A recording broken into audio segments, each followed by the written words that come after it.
Hi friends, अपने channel में हम आपका स्वागत करते हैं। आज बात करेंगे जैस्मीन, बेला, मोगरा के बारे में, जो एक ही प्लांट्स के कई सारे नाम हैं। इसमें फ्लावरिंग बहुत अच्छी होती है। तो इस पौधे की आप 15 फरवरी से पहले केयर कर दीजिए। इससे क्या होगा कि आपके पौधे की अच्छी ग्रोथ होगी और बहुत ही अच्छी फ्लावरिंग होगी। फ्रेंड, ये है हमारा हरसिंगार का पौधा। इसमें भी अभी मार्च तक फ्लावरिंग चल रही है अच्छे से, तो इसकी भी आप केयर करते रहिए जैसे मैंने पहले बताया है। तो फ्रेंड, आज हम बात करेंगे बेले के पौधे के बारे में। अगर आपने बेले का पौधा नहीं लगाया है तो अभी भी मार्केट से लेके लगा लीजिए, या तो आप कहीं से कटिंग भी लाकर लगा लीजिए। ये बहुत ही आसानी से पौधा लग जाएगा और बहुत ही अच्छी इसमें फ्लावरिंग होगी। तो आपको कौन कौन सा काम करना है बेले के पौधे में, और कौन सा फर्टिलाइज़र डालना है, किस तरीके से पौधे की देखभाल करना है, जिससे आपका पौधा काफ़ी हेल्दी भी हो जाएगा और बहुत अच्छे से फ्लावरिंग आएगी।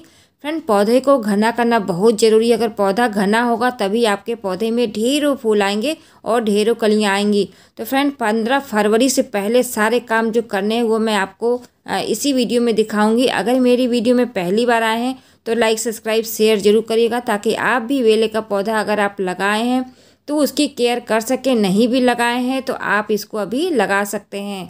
पहला काम है कि अगर बेले का पौधा आपने लगाया है, अगर उसके और भी पौधे आप बनाना चाहते हैं तो इनकी जड़ों से आप डिवाइड करके कई सारे पौधे बना सकते हैं। और मैंने जड़ों से ही डिवाइड करके बहुत सारे पौधे बनाए हैं, तो मैं वही आप लोग के साथ शेयर भी कर रही हूँ। ये बहुत ही आसानी से जड़ों से लग जाते हैं और जिस समय लगाएंगे उसी साल से ये फ्लावरिंग भी स्टार्ट कर देता है। इसका वेट करने की ज़रूरत नहीं पड़ेगा। तो जितने भी आपने प्लांट्स बेले के लगाए हैं तो उनकी कटिंग भी कर सकते हैं और उनके जड़ों से भी डिवाइड कर सकते हैं। अब बात करते हैं कि अगर बेले का पौधा आपने लगाया है तो इसकी गुड़ाई किस तरीके से करना चाहिए, इसकी मिट्टी को हमको कैसे ख्याल रखना चाहिए, कौन सी मिट्टी हमको डालना चाहिए जिससे हमारे पौधे की अच्छी सी ग्रोथ हो। पहला काम है फ्रेंड, अगर आप पौधे की गुड़ाई कर रहे हैं, पौधा काफ़ी फैल गया है, गुड़ाई नहीं कर पा रहे हैं, तो आप क्या करिएगा, अपने पौधे को एक रस्सी के द्वारा बांध दीजिएगा। जैसे सारे बेले के पौधे जो होते हैं इस तरीके से फैल जाते हैं, इनको एक डोरी से, रस्सी से इस तरीके से बांध देंगे तो आप अपने पौधे को बहुत ही आसानी से गुड़ाई कर लेंगे। इसके बाद क्या होगा कि आपके पौधे में धूप भी लग जाएगी और पौधे में फर्टिलाइज़र भी अच्छे से आप दे पाएंगे। तो ये 2-4 दिन के लिए ये काम करिएगा कि पौधों को ऐसे बांध दीजिएगा। अगर पौधा बहुत ज़्यादा फैल गया है तो इसको अच्छी मोटी डोरी ले करके इसको परमानेंट बांध भी सकते हैं, उससे कोई नुकसान नहीं होगा, आपके पौधे की बढ़त होती रहेगी। तो इस तरीके से मैंने देखिए सारे प्लांट्स को बांध दिया है। अब मैं मिट्टी की गुड़ाई करूँगी। गुड़ाई करके मैं कौन सा फर्टिलाइज़र डालूँगी और किस तरीके से डालूँगी ये मैं आप लोग के साथ ज़रूर शेयर करूँगी, ताकि आपके पौधे भी काफ़ी हेल्दी से हो सके और बहुत अच्छी फ्लावरिंग कर सके। फ्रेंड, ये एक तो परमानेंट प्लांट होता है। सर्दियों में फूल कम आते हैं लेकिन पौधे हरे भरे रहते हैं। अगर थोड़ा आप ध्यान देते हैं तो होता क्या है कि लोग सोचते हैं सर्दी का मौसम है, इसमें फूल नहीं आएंगे, तो उसको आप पौधे को वैसे ही छोड़ देते हैं। इससे हमारे पौधे की पत्तियां झड़ जाती हैं, पौधे की ग्रोथ रुक जाती है। तो ऐसा आपको नहीं करना है। आपको अपने जैस्मीन के पौधे में परमानेंट मतलब रोज़ का रोज़ पानी देना ही है। पौधे की अच्छी ग्रोथ हो, बहुत अच्छी बढ़त हो, बहुत अच्छे से फ्लावरिंग हो, पौधा घना हो, इसके लिए हमको अपने पौधे की कुछ मिट्टी को निकाल देना होगा। मतलब आपका ये जो गमला है 8 इंच का गमला है तो आपको 4 इंच तक गमले को खाली कर देना है।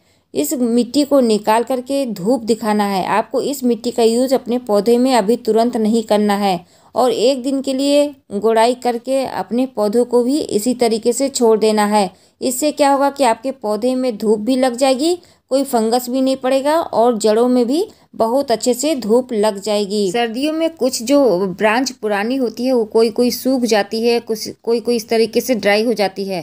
तो इस तरीके से ड्राई ब्रांच को आपको निकाल देना, उससे आपका पौधा काफ़ी हेल्दी हो जाएगा और पौधा काफ़ी अच्छे से बढ़ेगा, पौधा घना भी हो जाएगा। इस तरीके से आप अपने पौधे की पुरानी टहनियों को कट करके हटा दीजिएगा। फ्रेंड, एक चीज़ का याद रखिएगा, जो पुरानी टहनियाँ होती हैं वहीं से हमारी ब्रांच निकलती है, वहीं से हमारी फ्लावरिंग भी होती है। तो बहुत ज़्यादा पौधा छोटा नहीं करना है।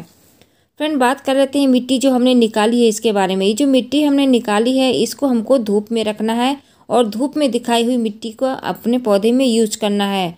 आप जब मिट्टी पौधे में से निकाल लें तो इस तरीके से 1 दिन के लिए छोड़ दीजिएगा, जड़ों में अच्छे से धूप लग जाए। जो मैंने मिट्टी लिया है ये देखिए बिल्कुल ड्राई है, ये धूप में बिल्कुल सुखाई हुई मिट्टी है। इसमें मैंने गोबर की खाद ऑलरेडी मिक्स करके रखा है। इस तरीके की मिट्टी को आपको हटा देना है जो पहले की मिट्टी है, और नई मिट्टी का आपको यूज करना है। तो फ्रेंड, हम पौधे में मिट्टी डालने के लिए बना रहे थे, केवल गोबर की खाद और नॉर्मल मिट्टी से काम नहीं चलेगा। इसमें हमें कुछ फर्टिलाइज़र भी मिलाना पड़ेगा, जिससे हमारे पौधे की जल्दी से जल्दी ग्रोथ हो और हैवी फ्लावरिंग हो सके। फ्रेंड, पहला तो मिट्टी में डालने के लिए मैं ले रही हूँ वर्मी कंपोस्ट, क्योंकि मैंने पौधे की आधी मिट्टी निकाल ली है। तो मैंने जो मिट्टी ली है वो ज़्यादा है, लेकिन एक पौधे के हिसाब से हमने 50 ग्राम वर्मी कंपोस्ट मिट्टी में मिला रही हूँ। तो मेरे पास 5 पौधे हैं, मैं 250 ग्राम के आसपास ये वर्मी कंपोस्ट मिला रही हूँ मिट्टी में। और इसके बाद हम इसमें मिलाएंगे नीम की खली।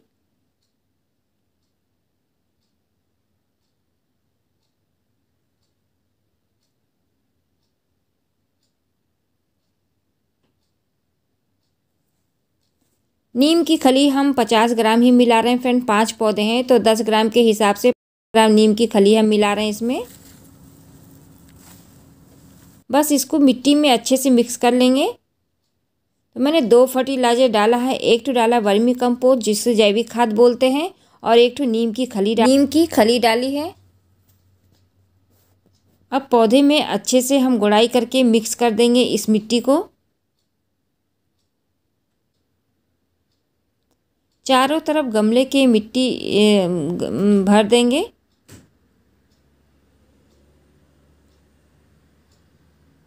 इससे हमारे पौधे की बहुत जल्दी से ग्रोथ होगी और बहुत अच्छे से ब्रांच निकलेगी और पौधा काफ़ी हेल्दी हो जाएगा। पौधे को डायरेक्ट धूप में रखना है, छाया बिल्कुल भी नहीं होना चाहिए, क्योंकि ये डायरेक्ट धूप में ही पौधा काफ़ी अच्छे से बढ़ता है, बहुत अच्छी फ्लावरिंग इसकी होती है। आप इन रस्सियों को जो बांधे हैं इनको चाहे तो खोल दीजिए, या तो 2 दिन बाद खोलिए, या तो इसी तरीके पड़े भी रहेंगे तो कोई भी नुकसान नहीं होगा। हमारी ब्रांच फैलेगी नहीं, थोड़ी सीधी जाएगी, और जड़ों में धूप लग जाएगा तो पौधे की ग्रोथ भी अच्छी होगी। फ्रेंड, एक चीज़ और बताना चाहेंगे, अगर आप गोबर की खाद का यूज़ करते हैं या उपला के यूज़ करते हैं, आप जैसे गोबर की खाद तो हमारी पुरानी होती है, लेकिन उपला का आप यूज़ करते हैं, तो आप ये ध्यान दीजिएगा कि आपका उपला का टुकड़ा नहीं होना चाहिए, वो बिल्कुल तोड़ कर ही अपने प्लांट्स में यूज़ करिएगा। वैसे इसका पानी ही ज़्यादा अच्छा होता है। उपले को डायरेक्ट नहीं डालिएगा, बिल्कुल तोड़ के मैश करके ही डालिएगा। उससे आपके पौधे में फंगस नहीं लगेंगे और पौधे की ग्रोथ होगी। अगर आप डायरेक्ट कंडा इसमें डाल देंगे तो आपके पौधे की ग्रोथ नहीं होगी, क्योंकि कंडा गलता नहीं, जैसे का तैसे रह जाता है। उसके बाद जब भी आप पौधे में पानी दीजिएगा तो ऊपर से दीजिएगा, मतलब पौधों के ऊपर से